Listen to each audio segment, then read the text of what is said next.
ये कैसा आरोप है? बहुत लोग कह रहे हैं बेसिर पैर का आरोप है। योगी जी को निपटाएंगे, अमित शाह को पीएम बनाएंगे। ये सिर्फ मीडिया हेडलाइंस बटोरने के लिए है या फिर आपके पास कोई जानकारी है या फिर आपका विश्लेषण है? प्रियंका। सभी को नमस्ते। मानक जी पहले तो देखिए, भाजपा ने आज जो प्रेस वार्ता की उसमें सुधांशु जी ने कहा, एक गलत तर्क दिया कि अडवाणी जी को 80 साल की उम्र में उन्होंने मेंबर ऑफ पार्लियामेंट बनाया। इसी से पता चल गया कि वो पोछा मारने की कोशिश कर रहे हैं, क्योंकि भाजपा के संविधान में लिखा है कि 75 की एज में रिटायर होना है। और उसमें चाहे मुरली मनोहर जोशी जी हो, चाहे अडवाणी जी हो, काफी लोग लगातार रिटायर किए गए। और 17 सितंबर 2025 को भाजपा के संविधान के हिसाब से मोदी जी का रिटायरमेंट एज है। और अब ऐसा लगता है कि मोदी जी, अमित शाह जी की ये जो गारंटीज की बात हो रही है, तो अमित शाह जी के लिए प्रचार हो रहा है, क्या अमित शाह जी गारंटियां पूरी करेंगे? तो इसमें इनका संविधान ऐसा कहता है, हम नहीं कह रहे।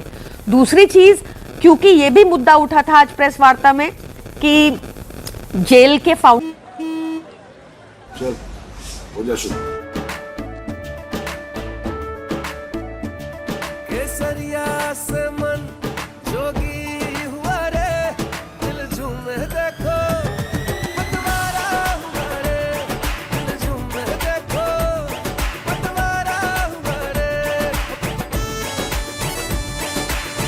हर पल मनाओ केसरी त्योहार। विमल, बोलो जुबान केसरी। फाउंडिंग क्लब, जेल रिटर्न के क्लब मेंबर है जो भी, तो उसमें एक बहुत इंपॉर्टेंट नाम छूट गया, जो इस जेल रिटर्न क्लब के फाउंडिंग मेंबर है अमित शाह जी, जिनको कोर्ट ने तड़ीपार भी बुलाया। क्योंकि हमारे केस में तो कल ऑनरेबल सुप्रीम कोर्ट ने पैरा 15 में कहा कि अरविंद केजरीवाल जी तो किसी भी कोर्ट ने इनको दोषी करार नहीं दिया। 2022 से तुम्हारी इन्वेस्टिगेशन चल रही है, अभी अरेस्ट करने की क्या जरूरत पड़ी?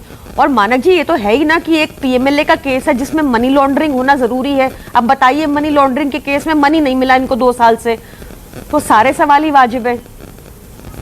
अब अरविंद केजरीवाल करेंगे क्या, मुझे ये बताइए। जो मतलब आप इतना ये कह रहे हैं कि अब चुनाव पलट जाएगा और अब ये हो जाएगा, वो हो जाएगा, 21 दिन में आप क्या कर लेंगे? 22 सीटों पर आप कुल चुनाव लड़ रहे हैं, जिनमें से अब मेरे ख्याल से 18 सीटें बाकी हैं जिन पर वोटिंग बाकी है। देखिए, बात इसमें ना सीट विश्लेषण की बात ही नहीं है। अरविंद केजरीवाल जी से प्रधानमंत्री मोदी डरते हैं, और ये शुरू से ऐसा है। क्यों डरते हैं? क्योंकि उनकी ईमानदारी, क्योंकि उनकी नीतियां ऐसी हैं जो मोदी जी कहीं भी रेप्लिकेट नहीं कर पाए। उनका कोई भी स्टेट उठा लीजिए, सारे स्टेट उनके लॉसेस में है। देश के ऊपर उन्होंने 200 लाख करोड़ का कर्ज चढ़ा दिया है। कोविशील्ड लगवा दी, जो 18 कंट्रीज में 2021 में बैन हो गई थी, वो यहाँ पे भारतीयों को लगवा दी, क्योंकि चुनावी इलेक्टोरल बॉन्ड से चंदा मिला। वसूली गैंग है एक्सटॉर्शन डिपार्टमेंट, उससे वसूली करवाते हैं, कंपनी से वसूली करवाते हैं। ये सब चीजें तो सामने आई गई है ना। तो अब मोदी जी और अरविंद केजरीवाल जी वो नेता हैं जो मुखर होकर ये सारी बातें बोलते हैं, तो डर इस बात का है। ओके, अरविंद केजरीवाल जी डरते नहीं, आम आदमी पार्टी डरती नहीं, जेल जाने से डरती नहीं। बाकी लोग तो धुलने आ जाते हैं ईडी सीबीआई के डर से या जेल के डर से, हम लोग डरते नहीं, तो दिक्कत तो है ही ना। ओके, संजू वर्मा।